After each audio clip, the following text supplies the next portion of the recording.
ಇರಲಿಲ್ಲ. ಆದರೆ ಇವತ್ತು ನಾವು ಕೇಳೇ ಕೇಳುತ್ತೇವೆ.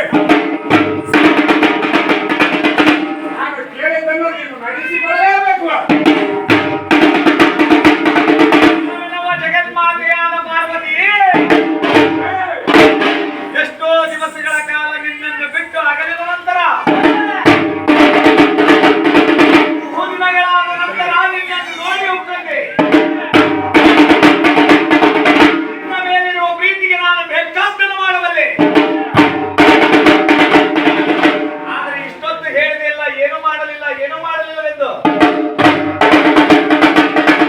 ಹೆಣ್ಣನಾದವನ ಹೆಂಡತಿಯ ಮೇಲಿಟ್ಟಿರುವ ಪ್ರೀತಿ ಯಾವ ಹೆಣ್ಣಿಗೂ ಗೊತ್ತಾಗುವುದಿಲ್ಲ. ಆದರೆ ಹೆಣ್ಣಾದವಳು ಯಾವ ರೀತಿಯಾಗಿ ಪ್ರೀತಿಯನ್ನು ಕೊಡುತ್ತಾಳೆ ಎಂದರೆ, ಗಂಡನಿಗೆ ಗೊತ್ತಾಗುವ ರೀತಿ ಹೆಣ್ಣು ಮಕ್ಕಳು ಪ್ರೀತಿಯನ್ನು ಕೊಟ್ಟರೆ ಅದೇ ಗಂಡು ಮಕ್ಕಳು ಹೆಂಡತಿಗೆ ಗೊತ್ತಾಗದಂತೆ ಪ್ರೀತಿಯನ್ನು ಕೊಡುತ್ತಾರೆ.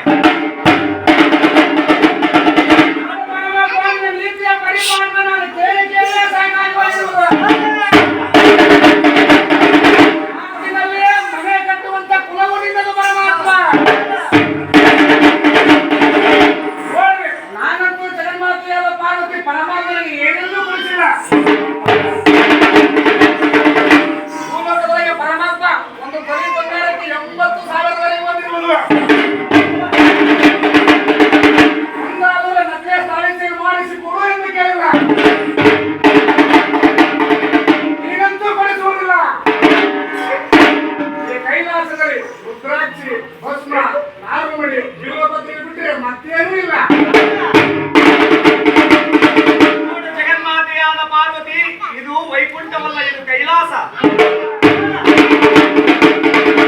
ಸಿಗುವುದು ಬಿಳಿಯ ಭಸ್ಮ, ರುದ್ರಾಕ್ಷಿ ಮಾಲೆ, ಹೆಣಗಳ ಮೂಳೆ. ತಿನ್ನಲಿಕ್ಕೆ ಅನ್ನ, ಹತ್ತಿ ಓಡಾಡಲಿಕ್ಕೆ ಆ ಬಸವಣ್ಣ. ಈ ಕೈಲಾಸದಲ್ಲಿ ಅದನ್ನು ಬಿಟ್ಟರೆ ನಂದಿ ಬೃಂಗಿ, ಅವರನ್ನು ಬಿಟ್ಟರೆ ನಾವಿಬ್ಬರು ಮಾತ್ರ. ಇಲ್ಲಿ ಒಡವೆ, ವಸ್ತ್ರ, ಆಭರಣಕ್ಕೆ ಯಾವುದೇ ಅವಕಾಶವಿಲ್ಲ.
ಸಂತೋಷರಾಗುತ್ತೇವೆ.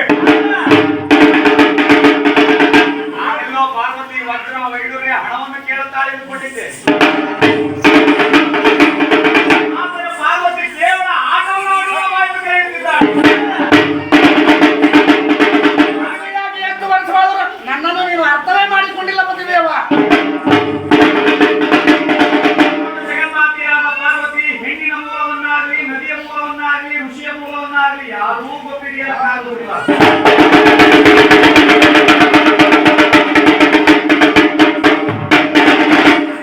ಹೆಣ್ಣಿನ ಮನಸ್ಸಿನಲ್ಲಿರುವಂತ ಯಾವುದೇ ಮಾತು ಯಾವ ಗಂಡಿಗೂ ಅರ್ಥವಾಗುವುದಿಲ್ಲ. ಆಯ್ತು ಪಾರ್ವತಿ, ಇವತ್ತೊಂದು ದಿವಸ ಮಾತ್ರ ನಿನ್ನ ಕೂಡ ನಾನು ಕಾಲ ಹರವನ್ನು ಮಾಡಬೇಕೆ?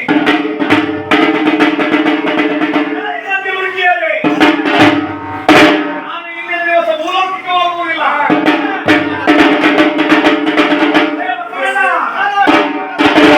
ನೀವು ಇಂದಿನ ದಿವಸ ಭೂಲೋಕವನ್ನು ನೋಡಿಕೋ.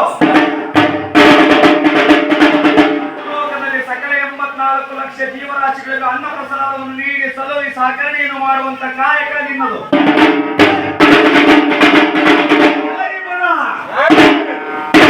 ಭೂಲೋಕದಲ್ಲಿ ಯಾವುದೇ ಕ್ರಿಮಿ ಕೀಟಗಳಾಗಲಿ, ಯಾವುದೇ ಪಶುಪಕ್ಷಿಗಳಾಗಲಿ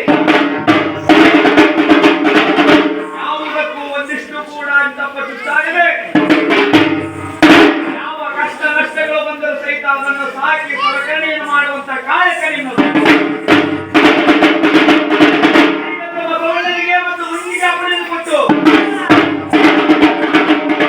ಪರಮಾತ್ಮ ನನಗೆ ಒಂದೇ ದಿವಸ ಕಾಲ ಕೊಟ್ಟರು ಸಹಿತ ಅವರಿಗೆ ಬುದ್ಧಿ ಹೇಳುತ್ತಿರುವೆಯಲ್ಲ. ದೊಡ್ಡ ಬಂಧಗಳಿಗೆ ಕಾಲದಲ್ಲೇ ಅವರಿಗೆ ಕಳೆಯಬೇಡ, ನನ್ನನ್ನೇ ಕಳೆಯುವಂತೆ ಬರುವಂತವನಾಗುವ. ಇವರೇ ಬರದ ಭೂಲೋಕಕ್ಕೆ ಕಳಿಸಿ ಜಗತ್ಪರ್ಯನಾದ ಪರಮಾತ್ಮನು ಜಗನ್ಮಾತೆಯಾದ ಪಾರ್ವತಿಯ ಕೂಡ. ಆಯ್ತು ಪಾರ್ವತಿ, ಯಾವ ಆಟವನ್ನು ಆಡೋಣ? ಯಾವ ಆಟವನ್ನು ಆಡೋಣ? ಭೂಲೋಕದಲ್ಲಿರುವ ಕ್ರೀಡೆಯಂತೆ ಇಬ್ಬರು ಆಟವಾಡುವಂತ ಆಟ ಯಾವುದಾದರೂ ಇದ್ದರೆ ಅದು ಪಗಡೆ ಆಟ ಮಾತ್ರ. ಹಾಗಾದರೆ ಪರಮಾತ್ಮ ರೋಗಿ ಬಯಸಿದ್ದು ಹಾಲು ಅನ್ನ, ವೈದ್ಯ ಹೇಳಿದ್ದು ಹಾಲು ಅನ್ನಂತಾಯಿತು. ಹಾಗಾದರೆ ಇದೇ ಜಗನ್ನ ಸಲುವಾಗಿ ನಾವು ನೀವು ದಾರಗಳನ್ನು ಕುಳಿತುವಂತಹ ಪಗಡೆಯ ಆಟವನ್ನು ಆಡೋಣ. ಈಗಲೇ ಜಗನ್ಮಾತೆಯಾದ ಪಾರ್ವತಿಯ ಮಾತನ್ನು ಕೇಳಿದಂತ ಪರಮಾತ್ಮನು ಈ ಪಗಡೆಯನ್ನು ಹೊರತೆಗೆದನು. ಈಗಲೇ ಇಬ್ಬರು ಕೂಡಿಕೊಂಡು ಪಗಡೆ ಆಟವನ್ನು ಪ್ರಾರಂಭವನ್ನು ಮಾಡಿದರು.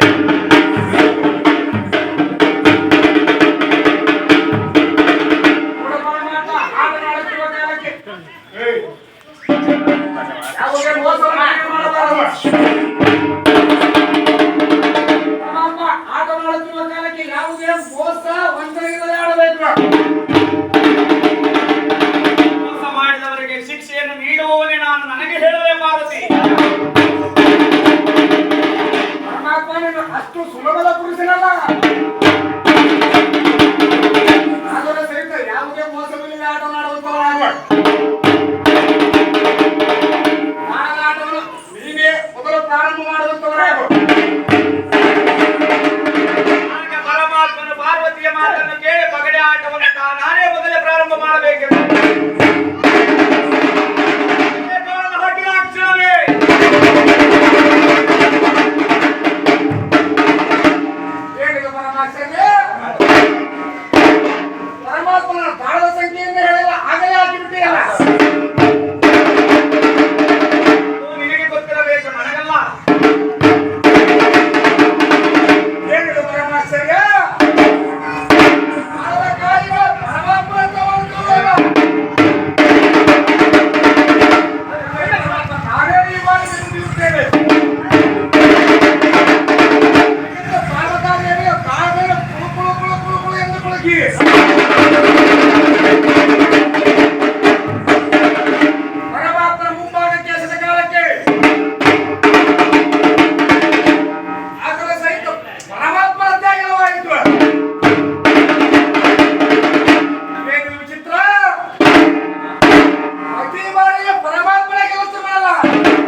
ಭ್ರಮೆಯಾಗಿರುತ್ತದೆ.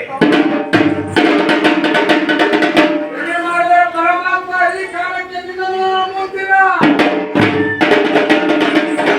ನಾನೇ ಕಿವಿಯಾರ ಓರ್ವ ಹೆಣ್ಣಿನ ಬಳಿ ಕೇಳಿರುವ ನಿನ್ನದೇನಾದರೂ ಕಾಣಿವೆ ಹಿಡಿದಿರಬಹುದು. ಈ ಬಿಡಬಾರದು, ಈ ಪದವಿಯಾರು ಬಿಡಬಾರದು. ಮಾತಿನಿಂದ ಕೇಳಿದರೆ ಇದನ್ನು ಒಪ್ಪುತ್ತಿಲ್ಲ. ಪ್ರೀತಿಯಿಂದಲೇ ಇದನ್ನು ಬಾಯಿ ಬಿಡಿಸೋಣವೆಂದು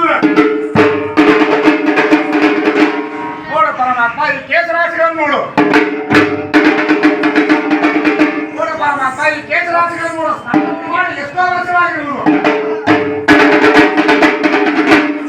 ಕೇಸರಾಶಿಗಳು ಜಿಡ್ಡುಗಟ್ಟಿ ಹಿಕ್ಕು ಹಿಕ್ಕಾಗಿ ಹೋಗಿರುವ ಸಹಾಯ ಮಾಡಿಸುತ್ತೇನೆ ಬಾ.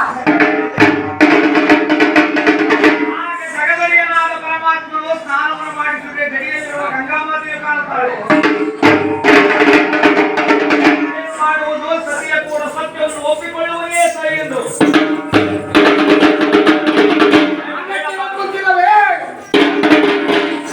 ಪರಮಾತ್ಮ ಹೆಣ್ಣಿನಿಂದಾದರೂ ಅಂತೀವಿ, ಪರಮಾತ್ಮ ಅಂತಿನ ಬಿಡುವುದಿಲ್ಲ, ಹೆಣ್ಣಿನಿಂದಾದರೂ ಅಂತೀವಿ. ನಿನ್ನ ಕೇಸರಾಶಿಗಳನ್ನು ನಾನೇ ಸರಿ ಮಾಡುತ್ತೇವೆ. ಪಾರ್ವತಿ, ಜಗತ್ತಿಗೆ ಒಡೆಯನಾದ ನನಗೆ ಸ್ನಾನವನ್ನೇ ಮಾಡಿಸುವೆಯಾ? ಮಡಿವಂತಿಕೆಯಿಂದ ಜನರು ನನ್ನಲ್ಲಿ ಮಡಿವಂತಿಕೆಯನ್ನು ಮಾಡುತ್ತಾರೆ. ಈ ಪರಮಾತ್ಮನಿಗೆ ಸ್ನಾನದ ಅವಶ್ಯಕತೆ ಇಲ್ಲ. ಪುಣ್ಯಾತ್ಮರೇ ನೋಡಿದ ಆತನು ಮಾಡಿದ ಕಳ್ಳಕಾರಕ್ಕೆ ಮತ್ತೆ ಮೇಲೆ ಸಾಪಾನಿಸುವರು. ಪರಮಾತ್ಮನ ಮಾತನ್ನು ಕೇಳಲೇಬೇಕು. ಹೀಗೆಂದು ಪಾರ್ವತಾ ದೇವಿಯು ಕೇಸರಾಶಿಗಳ ಎಣ್ಣೆಯನ್ನು ಹಚ್ಚುತ್ತಾ ಎಣ್ಣೆಯನ್ನು ಹಚ್ಚುತ್ತಾ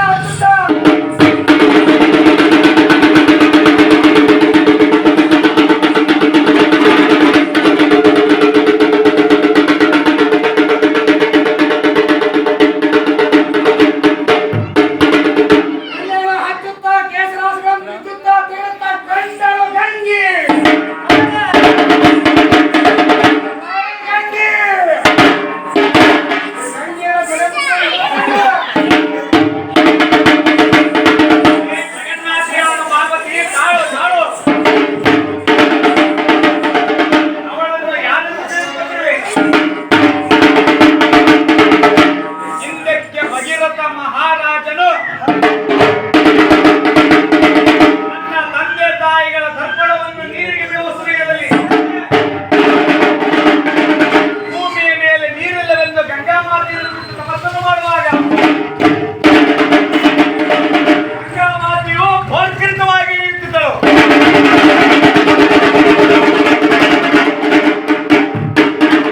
ಈ ರೀತಿ ಗಂಗೆಯು ಭೂಮಿಗೆ ಹೋದರೆ ಭೂಮಿಯು ಉಳಿಯುವುದಿಲ್ಲವೆಂದು ತಿಳಿದು ಆ ಗಂಗೆಯನ್ನು ತೆಗೆದು ನನ್ನ ಜಡಿಯಲ್ಲಿಟ್ಟುಕೊಂಡೆ. ಹೇಳಬಹುದಿದ್ದರೆ ಮತ್ತೇನೂ ಇಲ್ಲ. ಆಡಬಾರದನ್ನೆಲ್ಲ ಮಾಡಿ ಈಗ ಮುಂದೆ ಆಡುತ್ತಿರುವನು. ಅಗ್ನಿ ಸಾಕ್ಷಿಯಾಗಿ ತಾಳಿಯನ್ನು ಕಟ್ಟಿಸಿಕೊಂಡ ನಿನ್ನ ಸಂಗಡ ಜೀವನ ಮಾಡುತ್ತಿರುವಾಗ ನಿನ್ನ ಹೆಂಡತಿಯಾದ ಪಾರ್ವತಿಯು ನಾನಿದ್ದರೂ ಸಹಿತ ಮತ್ತೊಂದು ಹೆಣ್ಣು ಬೇಕಾಗಿರುವುದೇ. ಪರಮಾತ್ಮ ನಿನ್ನಂತ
ಗಂಗೆ ಬೇಕೇ ಬೇಕು.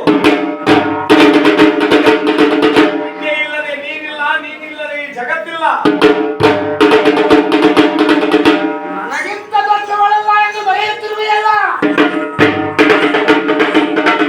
ಗಂಗೆ, ನೀನಿಲ್ಲದೆ ನಾನು ಜೀವನ ಮಾಡಲಿದ್ದೆ ಜಗನ್ಮಾತೆಯಾದ ಪರಮತಾಯಿಯೇ ನಾನಲ್ಲ.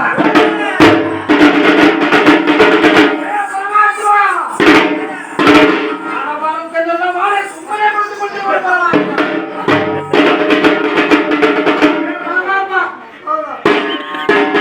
ನಿನಗೆ ನಾನು ಬೇಕು ಅಥವಾ ಇವಳು ಬೇಕು?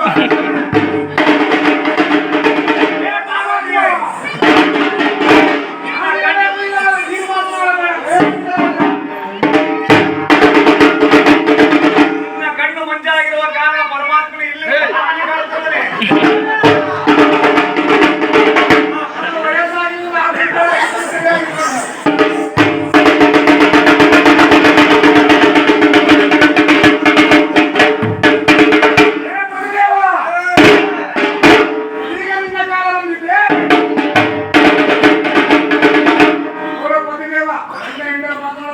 ಮತ್ತೆ ನೀವು ಮಾತನಾಡಬೇಡ.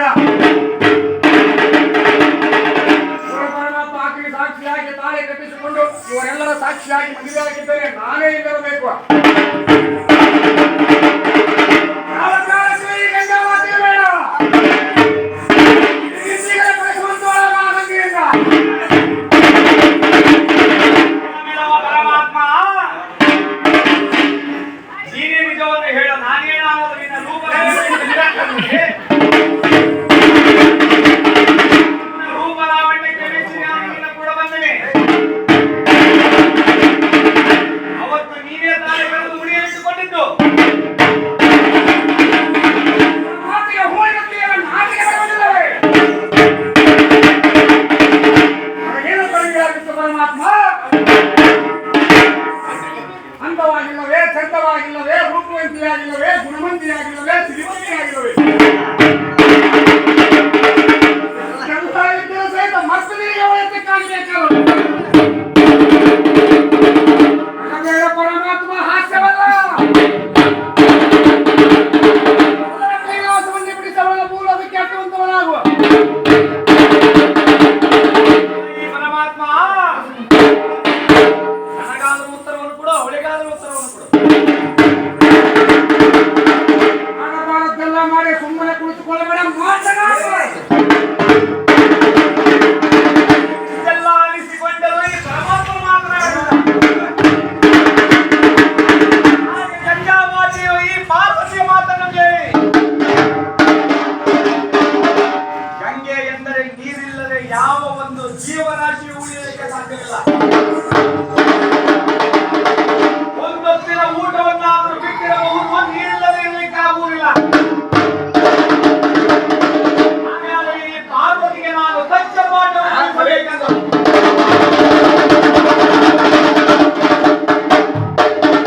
ಈ ಪರಮಾತ್ಮನಿಗೆ ಸೊನ್ನೆಯನ್ನು ಮಾಡಿ ಗಂಗಾಮಾತೆಯು ಮೀನು ಮೊಸಳೆಗಳ ಸಮೇತ ಕರೆಯುತ್ತ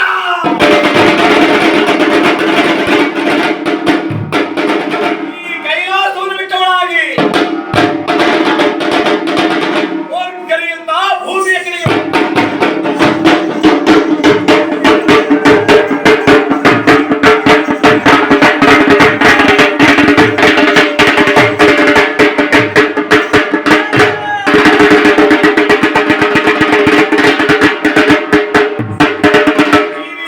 ಭೂಮಿಗೆ ಬಂದು ಯಾವ ಹಳ್ಳ ಕೊಳ್ಳ ನದಿ ಸಮುದ್ರ ಎಲ್ಲಿಯೂ ಸಹಿತ ಗಂಗೆಯು ಕಾಣದಂತೆ ಓರ್ವ ಗುಹೆ ಒಳಗೆ ಅವಿತು ಕುಳಿತುಕೊಂಡಳು.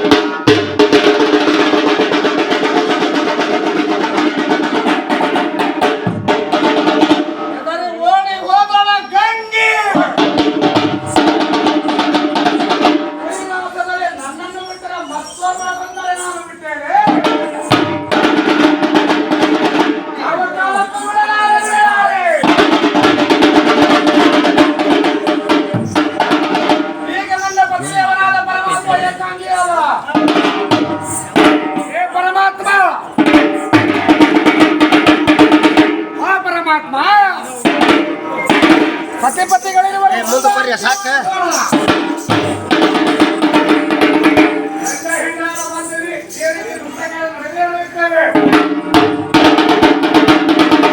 ಅದರ ಸಹಿತ ಕೈಲಾಸಕ್ಕೆ ಪತಿ ಮತ್ತು ಸತಿ ಸುಂದರವಾಗಿ ಜೀವನವನ್ನು ಮಾಡೋಣ. ಇದರಿಂದ ಪರಮಾತ್ಮನೇ ಅತಿ ಸಂತೋಷದಿಂದ ಜಯನಾಯಕಿಯಾಗಿರುವಂತಹ ಪಾರ್ವತಿಯ ಜೀವನ ನಡೆಸುತ್ತಾ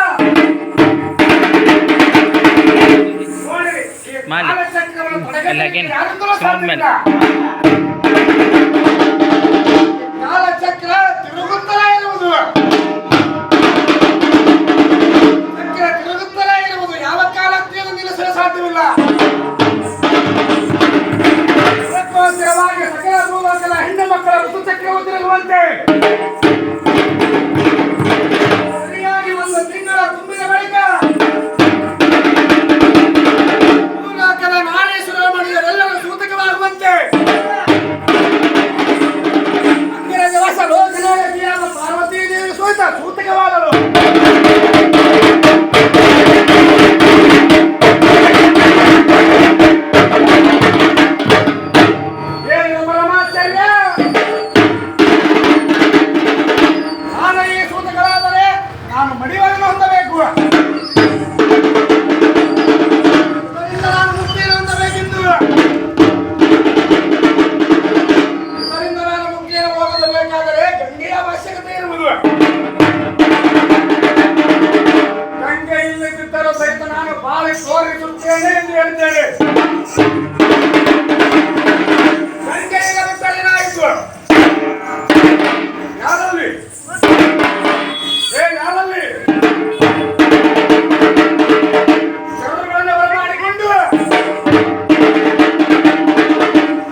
ನೀನೇ ಒಂದು ಬಾರಿ ಕರೆಯುವುದು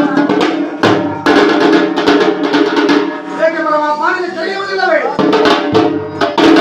ಅಂದು ಬೇಕಾಗಿದ್ದವನಿಗೆ ಇಂದು ಬೇಡವಾಗಿರುವರೆ ಇವಾಗಿ ಉರಿಯಂತಳಾರೆ ಸಂಗರಾಪಳಾರೆ ಸಂಕಟ ಬಂದಾಗ ವೆಂಕಟರಮಣ ಎನ್ನುವಂತೆ ನಾನು ಸಹಿತ ಅವಳನ್ನೇ ಕೆರೆದು ಈ ಕಡಿತದ ಬಾವಿಯನ್ನು ಸೇರಿಸಿಕೊಂಡಿರಾಗಿದ್ದು.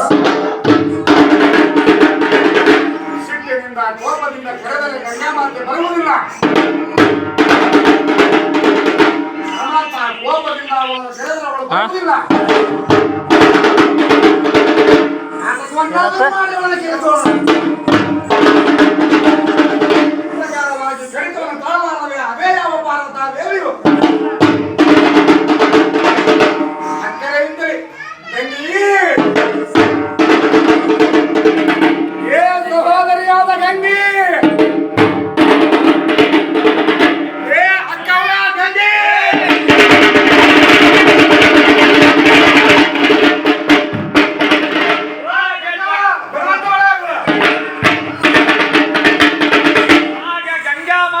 ಪಾರ್ವತಿಯ ನುಡಿಯನ್ನು ಕೇಳಿದರೂ ಕೂಡ ನುಡಿ ಕೇಳಿದರೂ ಕೂಡ ಕೇಳದಂತೆ ಓರೆಯಾಗಿ ನಿಂತಳು.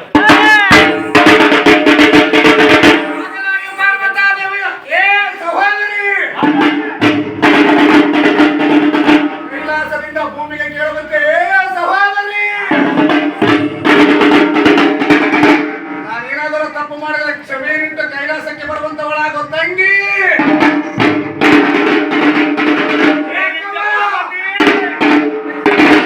ಏನೆಂದೆ ಪಾರ್ವತಿ? ಈಗ ತಂಗಿ ಬೇಕಾದರೆ,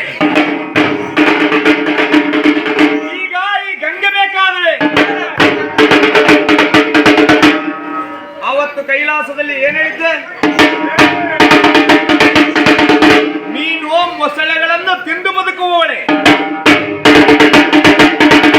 ಜಲವಗಾರನ ಕೂಡ ಸರಸವನ್ನಾಡಿದವಳೆ. ಏನೆಂದೆ ಪಾರ್ವತಿ? ನಾನು ಸೂತಳೆ. ಇಷ್ಟೊಂದು ಹೀಯಾಳಿಸಿದ ಮಾತನ್ನು ಕೇಳಿ ಇಷ್ಟೊಂದು ಹೀಯಾಳಿಸಿಕೊಂಡು ನಾನು ಮತ್ತೆ ಕೈಲಾಸಕ್ಕೆ ಬರಬೇಕೆ?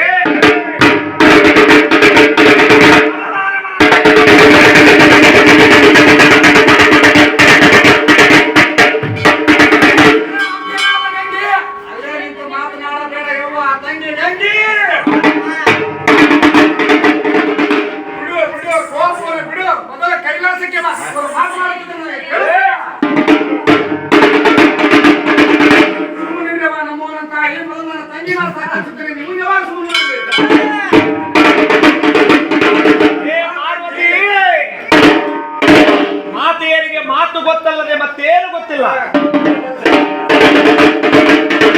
ಮಾತೆಯರಿಗೆ ಮಾತು ಮುಖ್ಯ ಹೊರತು ಯಾವುದೇ ಮಾತನ್ನು ಕೇಳಿಸಿಕೊಳ್ಳುವುದಿಲ್ಲ.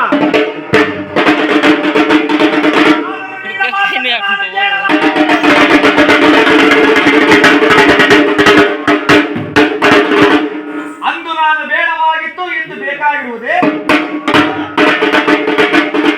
ಇಲ್ಲ ಪಾರ್ವತಿ, ನಾನಿಲ್ಲದೆ ನಾನು ಜೀವನವನ್ನು ಮಾಡುತ್ತೇನೆಂದು ಹೇಳಿದೆಯಲ್ಲ, ಜೀವನವನ್ನು ಮಾಡಿಕೊಂಡು ಹೊರತಾಳ. ನಾನು ಒಳಗೆ ಏನು ಮಾಡಬೇಕಾಗಿತ್ತು? ಕೈಲಾಸವನ್ನೇ ಬಿಟ್ಟು ಪಾರ್ವತಿಯ ಗಂಗೆ ಒಳಗೆ ನಾವಿದ್ದೆ. ನಾನು ಸೂತ್ರಪುತ್ರಳು, ನನ್ನನ್ನು ನೀವು ಮುಟ್ಟಬಾರದು. ನನ್ನನ್ನು ಮುಟ್ಟಿದ್ರೆ ನೀನು ಮೈಲಿಗೆ ಆಗುತ್ತೀಯ. ಇಲ್ಲ ಇಲ್ಲ ಸಹೋದರಿ, ಕೋಪಗೊಳ್ಳಬೇಡ ಸಹೋದರಿ. ಸಹೋದರಿ, ಹೆಣ್ಣಿನ ಕೆತ್ತವಳು ಇನ್ನೊಂದು ಹೆಣ್ಣೆ ಹಾಕಿಕೊಳ್ಳಬೇಕಲ್ಲವೇ? ಅದೇ ರೀತಿ ಅಂದು ನೀನು ಅಂದುಕೊಂಡಿದ್ದರೆ ಇಷ್ಟೆಲ್ಲ ಆಗುತ್ತಿದ್ದೆ. ಏನೇ ಒಂದು ತಪ್ಪನ್ನು ಮಾಡಿದ್ದೇನೆ, ಅಷ್ಟಕ್ಕೆ ಇಷ್ಟಾಗಿ ಮಾಡುತ್ತಿದ್ದೀಯ. ಸಹೋದರಿ ಬಿಡು. ಈಗಲಾದರೂ ನಾನು ಇರಬೇಕು. ನಿನ್ನ ಗಂಡ ಅಲ್ಲ, ನನ್ನ ಗಂಡನಾದ ಪರಮಾತ್ಮ ನಿನ್ನ ಒಳಗಿರುತ್ತಾನೆ.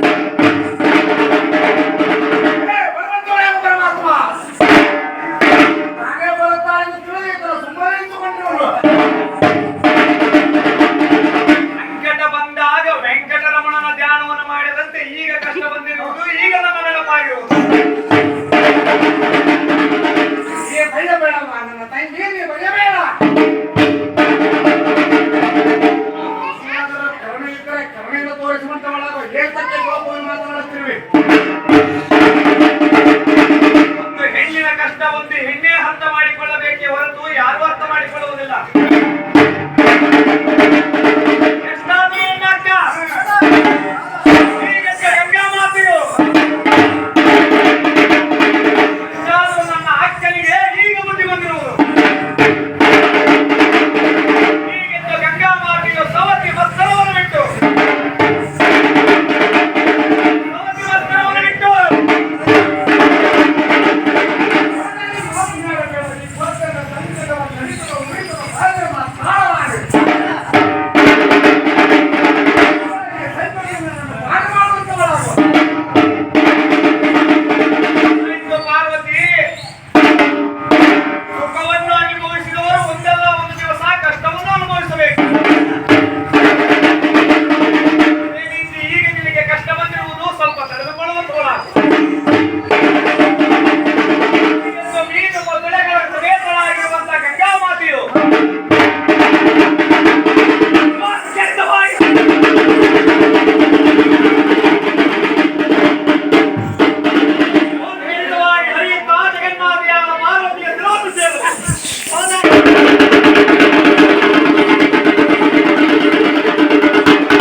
ಪಪ್ಪಾಯಿ ಹಣ್ಣು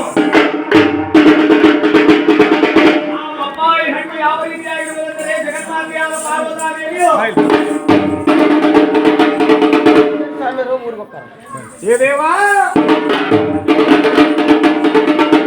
ಹಲವಾಗದ ಪುಣ್ಯಾಪುರೇ ಇವರು ನಮ್ಮ ಮಾವನವರು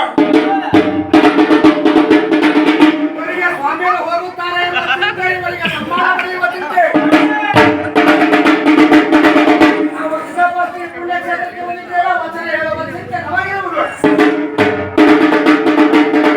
ಎಲ್ಲರಿಗೂ ಅವರವರ ಚಿಂತೆ ಇದ್ದೇ ಇರುತ್ತದೆ. ಅವರವರ ಚಿಂತೆಯನ್ನು ಅವರೇ ಇಟ್ಟುಕೊಂಡು ಅವರವರ ಕೆಲಸವನ್ನು ಅವರೇ ಮಾಡುತ್ತಾರೆ. ಅವರು ಮಾಡಿದ್ದು ತಪ್ಪಲ್ಲ, ನಾವು ಹೇಳಿದ್ದು ತಪ್ಪಲ್ಲ. ಅಂದರೆ ಅವರವರ ಕಷ್ಟ ಅವರಿಗೆ ಗೊತ್ತಿರುತ್ತದೆ. ಏನಾಯ್ತು ಮಾವ, ನೀವೇ ಸಹಕರಿಸಿಕೊಂಡು 5 ನಿಮಿಷ ಕಾಲವನ್ನು ಕೊಡು. ಜಗನ್ಮಾತೆಯಾದ ಪಾರ್ವತಾದೇವಿಯು ತನ್ನ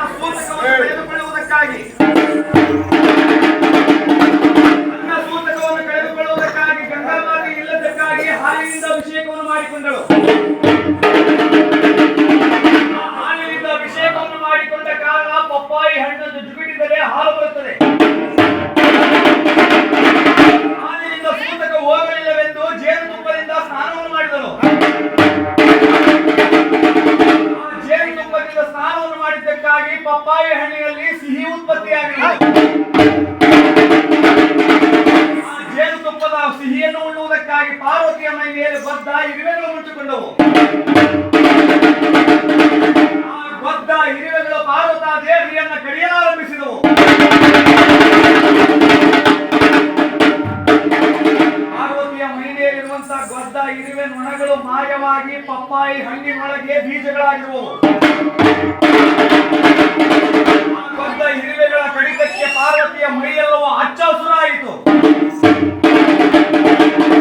ಪಾರ್ವತಿಯ ಮೈಯು ಹಚ್ಚ ಹಸುರಾದಂತೆ ಪಪ್ಪಾಯಿ ಹಣ್ಣು ಸಹಿತ ಹಚ್ಚ ಹಸುರಾಗಿರುವುದು.